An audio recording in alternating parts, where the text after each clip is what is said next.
कहानी की शुरुआत होती है और हमें मैक्सिको का सीन दिखाया जाता है, जहां पर हम एक गाड़ी को जाता हुआ देखते हैं जिसमें 5 दोस्त बैठे हुए थे। ये सारे दोस्त बहुत खुश थे और आपस में एक दूसरे से हंसी मजाक कर रहे थे। तभी अचानक से एक गाड़ी आकर के इनकी गाड़ी से टकरा जाती है। ये लोग अपने आप को संभालते इससे पहले ही सामने वाले इन पर अंधाधुंध गोलियां चलाना शुरू कर देते हैं। अचानक हुए इस हमले से ये पांचों दोस्त बुरी तरह से घबरा जाते हैं, लेकिन थोड़ी देर बाद ये अपने आप को संभालते हैं और मौत बनकर के टूट पड़ते हैं उन लोगों पर। इससे हमें पता चलता है कि ये पांचों दोस्त कितने खतरनाक आदमी है। ये अच्छी तरह से जानते हैं कि अपने दुश्मनों को कैसे नासा के रॉकेट में बिठाया जाता है। ये एक एक करके उन सारे लोगों का काम तमाम कर देते हैं, फिर खड़े होकर के देखते हैं कि कहीं कोई उनमें जिंदा तो नहीं बच गया। अब यहाँ से कहानी फ्लैशबैक में जाती है और हमें 72 घंटे पहले का सीन दिखाया जाता है। यहाँ पर हम लूसिया नाम की एक लड़की को देखते हैं जो अपनी छोटी बहन कार्ला से बहुत ज्यादा नाराज है। वो कार्ला को कहती है कि मैं तुम्हें डॉक्टर के पास लेकर के जा रही हूँ। इससे हमें पता चलता है कि कार्ला बगैर शादी के ही प्रेग्नेंट है, इसीलिए लूसिया उसे हॉस्पिटल लेकर के जा रही है ताकि उसका अबॉर्शन करवा सके।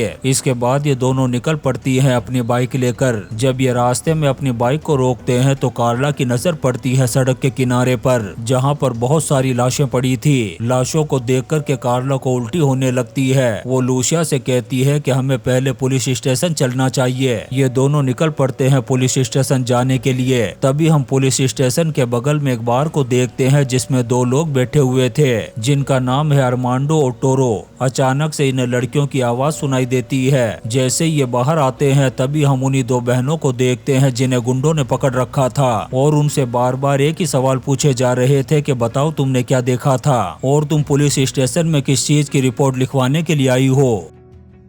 अरमांडो जब इस चीज को देखता है तो वो पहले इन लोगों को रोकने की कोशिश करता है कि इन लड़कियों के साथ ऐसा बर्ताव मत करो, लेकिन वो लोग उसकी बात को नहीं मानते और अरमांडो को धमकी दे देते हैं कि चुपचाप यहाँ से चला जा। इतना कहकर कि वो अरमांडो पर गन पॉइंट कर देते हैं, लेकिन अरमांडो तो खुद इनका बाप था। वो इनकी गन को छीनता है और एक एक करके सबकी धुलाई करना शुरू कर देता है। सबकी अच्छी तरह से खातिरदारी करने के बाद वो एक आदमी के भेजे पर गन रख देता है। ये देख कर के सारे पुलिस वाले बाहर आ जाते हैं और एक पुलिस वाला गन पॉइंट कर देता है अरमांडो पर और उसे कहता है कि मैं तुम्हें अरेस्ट कर रहा हूँ। तब अरमांडो उस पुलिस वाले से कहता है कि मैं एक सोल्जर हूँ और उसे कहता है कि ये सारे लोग मिलकर के लड़कियों को किडनैप करने की कोशिश कर रहे थे और वो भी पुलिस स्टेशन के सामने, लेकिन तुम लोगों में से कोई भी बाहर नहीं निकला, इसलिए मजबूर होकर के मुझे इन लोगों की धुलाई करनी पड़ी। पुलिस वाले अरमांडो को देख कर के समझ जाते हैं कि इसकी पहुँच बहुत ऊपर तक है। इसके बाद वो दोनों लड़कियां अरमांडो के पास आती है और उसे बताती है कि हमने खेतों में बहुत सारी लाशों को देखा था जिनमें से बहुत ही बुरी तरह से बदबू आ रही थी, यानी कि बहुत टाइम पहले किसी ने लाशों को वहां पर लाकर के फेंक दिया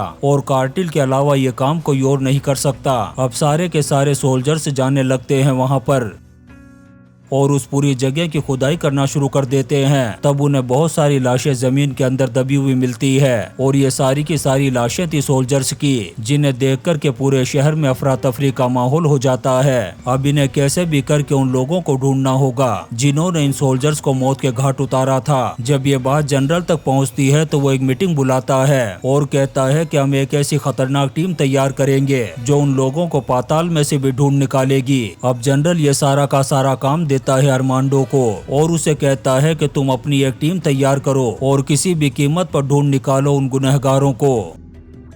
दूसरी तरफ हम सेफो नाम के एक आदमी को देखते हैं जो मास्टरमाइंड है इन सारी चीजों का। दरअसल उसी ने मरवाया था इन सारे सोल्जर्स को। सेफो की भी एक फैमिली है और वो ज्यादातर टाइम अपनी फैमिली के साथ ही गुजारता है, साथ ही वो दुनिया के सारे इलीगल काम भी करता है। उसका एक भाई भी है जिसका नाम है रोमन। उसने न्यूज पर देख लिया है कि हर तरफ अफरा तफरी का माहौल है और सरकार एक्शन लेना चाहती है इन लोगों के खिलाफ। रोमन के आने के बाद सेफो उसे कहता है कि आखिर ये चल क्या रहा है, क्या तुमने हफ्ता नहीं पहुंचाया उन लोगों के पास। तब रोमन कहता है कि इस बार मामला बहुत ज्यादा पेचीदा है। हमने सारे पुलिस वालों और नेताओं को तो खरीद रखा है, लेकिन इस बार ये काम दिया गया है एक स्पेशल टीम को जिन्हें हम किसी भी कीमत पर नहीं खरीद सकते। और इस स्पेशल टीम को लीड कर रहा है अरमांडो नाम का एक आदमी जिसके ग्रुप का नाम है पेट, और ये वही ग्रुप है जिसने हमारे डैड को मौत के घाट उतारा था। ये सुनकर के सेफो का खून खोल उठता है और रोमन से कहता है कि सबसे पहले तुम उन दोनों दोनों लड़कियों को किडनैप करो। जिन लड़कियों ने पुलिस वालों को जाकर के बताया उन लाशों के बारे में, अब ये लोग किडनैप कर लेते हैं लूसिया और कार्ला को। वहीं दूसरी तरफ हम अरमांडो को देखते हैं जो अपने काम पर लगा हुआ था, क्योंकि उसे सेफो तक पहुंचने के लिए सबूतों को इकट्ठा करना होगा। फिर वो पता लगाना शुरू कर देते हैं कि सेफो के ग्रुप में सबसे कमजोर कड़ी कौन सी है। यहाँ पर उन्हें पता चलता है पिग नाम के एक आदमी के बारे में जो सी फूड का एक रेस्टोरेंट चलाता है। ये अच्छी तरह से जानते हैं कि अगर इन्होंने उसे पकड़ लिया तो वो सारी चीजें उगल देगा, इसलिए ये फौरन छापा मार देते हैं उसके रेस्टोरेंट पर और पकड़ कर के लेकर के जाने लगते हैं। मगर सेफो को पहले ही डाउट हो चुका था कि पुलिस वाले कभी भी पकड़ सकते हैं पिग को, इसलिए वो अपना एक आदमी लगा देता है पिग के पीछे ताकि वो उसे गोली मार कर के ऊपर पहुंचा दे। वो निशाना लगा देता है पिग पर, लेकिन अरमांडो भी कोई कच्चा खिलाड़ी नहीं था। वो अच्छी तरह से जानता था कि सेफो क्या कर सकता है, इसलिए उसने अपने एक स्नाइपर को पहले ही लगा रखा था हर एक चीज पर नजर रखने के लिए। स्नाइपर की नजर पड़ जाती है सेफो के आदमी पर, तब वो सीधा गोली मारता है उसके खोपड़े में ताकि वो पिग को न मार सके। इसके बाद वो पिग को पुलिस वालों के हवाले कर देते हैं ताकि वो अपनी पूछताछ को जारी रखे। जनरल को जब इस बात का पता चलता है तो वो बहुत खुश हो जाता है। वो इन लोगों से कहता है कि पूछताछ में अभी टाइम लगेगा, इसलिए तुम अपनी टीम को लेकर के घूमने के लिए निकल जाओ। जब तक तुम एंजॉय करके वापस आओगे तब तक ये आदमी अपनी जुबान खोल देगा। अरमांडो को भी ये बात बहुत पसंद आती है। वो अपनी टीम को लेकर के निकल जाता है छुट्टियां मनाने के लिए। दूसरी तरफ हम सेफो को देखते हैं जो बहुत ज्यादा परेशान नजर आ रहा था। वो एक नेता से मिलता है और उसे बहुत सारे पैसे देता है, साथ ही धमकी भी देता है कि अगर बात मुझ तक आई तो तुम में से किसी को भी जिंदा नहीं छोड़ूंगा, क्योंकि मेरे पास तुम लोगों के खिलाफ बहुत सारे सबूत भरे पड़े हैं। इतना कहने के बाद वो उस नेता को भगा देता है यहाँ से। जैसे ही नेता जाता है रोमन आता है यहाँ पर। वो सेफो से पूछता है कि क्या हुआ, तब वो बताता है कि पुलिस वालों ने किडनैप कर लिया है पिग को और अब वो लोग उसे टॉर्चर करके सारी इन्फॉर्मेशन निकलवाएंगे। ये सुनकर के रोमन कहता है कि हमारा पहला टारगेट है अरमांडो और उसका ग्रुप। अगर हमने अरमांडो का काम तमाम कर दिया तो सारी चीजें ठीक हो जाएंगी, क्योंकि जब तक अरमांडो जिंदा है वो हमारे लिए खतरा पैदा करता जाएगा। तब सेफो कहता है कि जितना जल्दी हो सके उसकी जिंदगी के बल्ब को फ्यूज कर दो। अब ये लोग अपने आदमियों को लेकर के निकल पड़ते हैं उन्हें ढूंढने के लिए। तभी एक जगह पर इन्हें अरमांडो की गाड़ी नजर आ जाती है, जिसमें अरमांडो के साथ उसके 4 साथी भी मौजूद थे। ये लोग उनकी गाड़ी को टक्कर मारते हैं और अंधाधुंध गोलियां चलाना शुरू कर देते हैं। ये वही सीन है जो हमने मूवी के शुरू में देखा था, मगर इन 5 लोगों ने सबका काम तमाम कर दिया। ये अच्छी तरह से जानते हैं कि और लोग अभी आते ही होंगे, क्योंकि इतने लोगों ने इन पर हमला किया है तो इनके बाकी आदमी भी हमला करने के लिए आते होंगे। ये इन गुंडों के सारे हथियारों को ले लेते हैं। तभी इन्हें एक और गाड़ी आती हुई दिखाई देती है जिसमें गुंडे भरे हुए थे। तब ये 5 भाग जाते हैं जंगल की तरफ और वहाँ पर बैठकर के गोलियां चलाना शुरू कर देते हैं। वो लोग भी गोलियों की भारी बरसात कर देते हैं इन पर, लेकिन इन 5 का कोई कुछ नहीं बिगाड़ पाता। ये बीच बीच में गोलियां चलाते हैं और काम तमाम कर देते हैं उन सारे लोगों का। यहीं पर हम रोमन को देखते हैं जो बुरी तरह से घायल हो चुका है। उसे लगने लगता है कि अब शायद वो जिंदा नहीं बचेगा और अगर इन लोगों ने उसे पकड़ लिया तो सबूत के तौर पर यूज करेंगे वो इसका। अब वो मरने से पहले अपनी आखिरी चाल चलता है और यहाँ पर जितनी भी गाड़ियाँ खड़ी थी उन सबको पंचर कर देता है ताकि वो लोग यहाँ से भाग ना सके। इसके बाद वो कॉल करता है अपने भाई सेफो को और कहता है कि जिन लोगों ने हमारे डैड को मारा था उन लोगों ने मुझे भी अधमरा कर दिया है। वो सेफो से कहता है कि भाई मेरी और डैड की मौत का बदला जरूर लेना। इतना कहकर के वो दम तोड़ देता है। जब अरमांडो यहाँ आकर के रोमन की लाश को देखता है तो वो समझ जाता है कि ये सेफो का भाई है। वो इसकी मौत का बदला लेने के लिए अपने आदमियों को लेकर के आता ही होगा। अरमांडो फौरन कॉल करता है अपने हेडक्वार्टर पर मदद बुलाने के लिए। तब हेडक्वार्टर से बताया जाता है कि जिस जगह पर अभी तुम लोग हो वहां तक पहुंचने में हमें कम से कम 6 घंटे का वक्त लगेगा। अरमांडो कहता है कि 6 घंटे से पहले तो गुंडे आ जाएंगे यहाँ पर, यानी कि तब तक हमें खुद ही अपने आप को उन लोगों से बचाना होगा। थोड़ी देर के बाद सेफो अपने आदमियों को लेकर के आ जाता है। वो देखता है कि उसके सारे के सारे आदमी यहाँ पर मरे पड़े हैं। तभी उसकी नजर पड़ती है अपने भाई की लाश पर, जिसे देख कर के उसका खून खोल उठता है और अपने आदमियों से कहता है कि चारों तरफ फैल जाओ, उनमें से एक भी जिंदा नहीं बचना चाहिए। दूसरी तरफ हम अरमांडो को देखते हैं जो धीरे धीरे जंगल में आगे बढ़ रहे थे। यहीं पर हम इनकी टीम के स्नाइपर को देखते हैं जिसका नाम है पोलो। पोलो बहुत ही ज्यादा खतरनाक और चालाक है। सबसे पहले वो अपने कपड़ों को गंदा करता है ताकि वो नजर ना आ सके।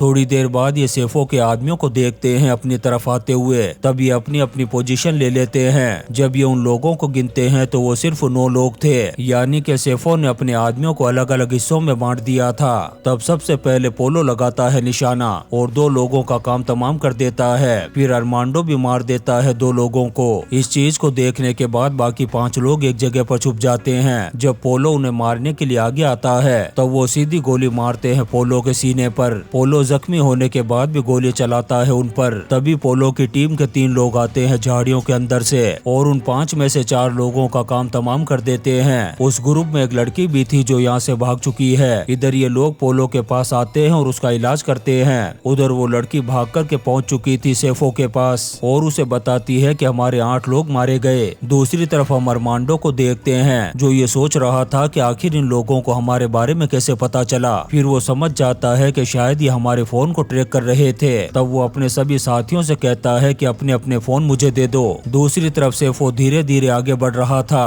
थोड़ा आगे आने पर वो देखता है कि उसके लोगों की लाशें पड़ी हुई है और उन लाशों पर अरमांडो ने अपने और अपने साथियों के फोन्स को भी रख दिया था। इस चीज को देख कर के सेफो और भी ज्यादा भड़क जाता है। उधर हम अरमांडो को देखते हैं जिसने रोमन का फोन छीन लिया था। जब वो उसे ओपन करके देखता है तब उसे उसी नेता की रिकॉर्डिंग मिलती है जिससे वो समझ जाता है कि इसी नेता ने उन्हें धोखा दिया है। फिर जब ये थोड़ा आगे बढ़ते हैं तभी इन्हें एक बेस नजर आता है जो कि बागियों का था। अरमांडो अपने साथियों से कहता है कि हमें यहाँ से जरूरी हथियार मिल सकते हैं। उधर सेफो उस लड़की के साथ आगे बढ़ रहा था। तभी उस लड़की को एक पत्थर पर खून लगा हुआ दिखाई देता है, यानी कि वो लोग यहीं कहीं आसपास हैं। उधर अरमांडो अपने साथियों के साथ उस बिल्डिंग में दाखिल होने की कोशिश करता है, लेकिन वहाँ पर बहुत सारे बागी थे जो बहुत ही ज्यादा खतरनाक थे। तब अरमांडो और उसके साथी एक एक करके मार गिराते हैं बाहर खड़े सारे बागियों को और घुस जाते हैं बिल्डिंग के अंदर। तो 2 लड़कियों को देखते हैं जिन्हें बागियों ने बंधक बना कर के रखा था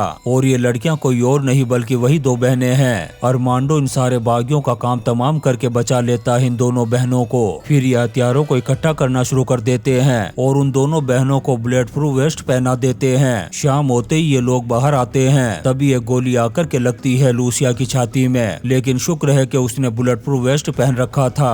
अब इन सब के ऊपर अंधाधुंध गोलियां चल रही है। तब ये सभी लोग भाग कर के वापस आ जाते हैं अंदर आते वक्त एक गोली आकर के लग जाती है पोलो के पैर में। तब उसके साथी घसीट कर के लाते हैं उसे अंदर, लेकिन अब ये लोग चारों तरफ से घिर चुके थे।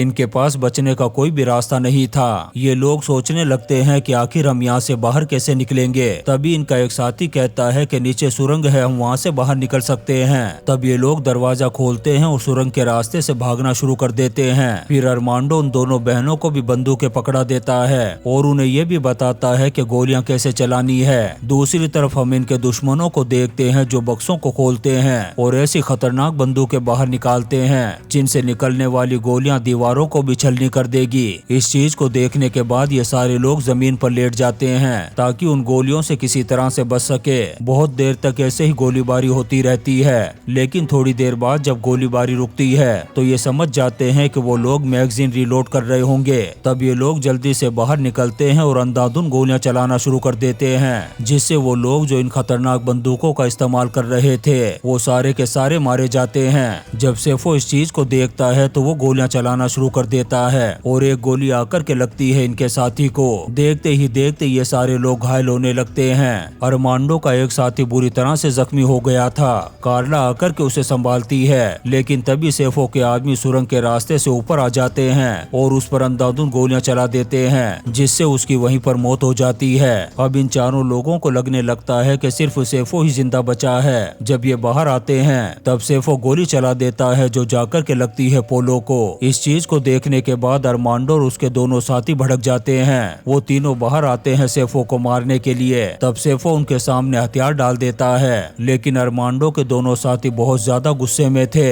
लेकिन अरमांडो उन्हें रोक कर के सेफो के के करीब जाता है। तभी सेफो मौका देख कर के चाकू से स्टेप कर देता है उस पर, लेकिन अरमांडो भी तैयार था। वो बुरी तरह से धुलाई करना शुरू कर देता है सेफो की। सबसे पहले वो उसके हाथ पैर तोड़ता है, फिर उसे जमीन पर पटक कर के चाकू रख देता है उसके गले पर, लेकिन वो उसे मारता नहीं बल्कि जिंदा ही पकड़ लेता है। सुबह होते ही सेना यहाँ पर चली आती है और इन लोगों को लेकर के जाने लगती है। पूरी सेना को इन लोगों पर गर्व हो रहा था कि इन 5 लोगों ने पूरे सिंडिकेट का खात्मा करके उनके लीडर को जिंदा पकड़ लिया। और इसी सीन के साथ ये शानदार मूवी काउंटर अटैक खत्म हो जाती है। दोस्तों, हम आपके लिए ऐसी ही इंटरेस्टिंग मूवीज एक्सप्लेन करते रहेंगे, तो आप चैनल को सब्सक्राइब जरूर करें और लाइक और कमेंट्स भी करें। Thank you.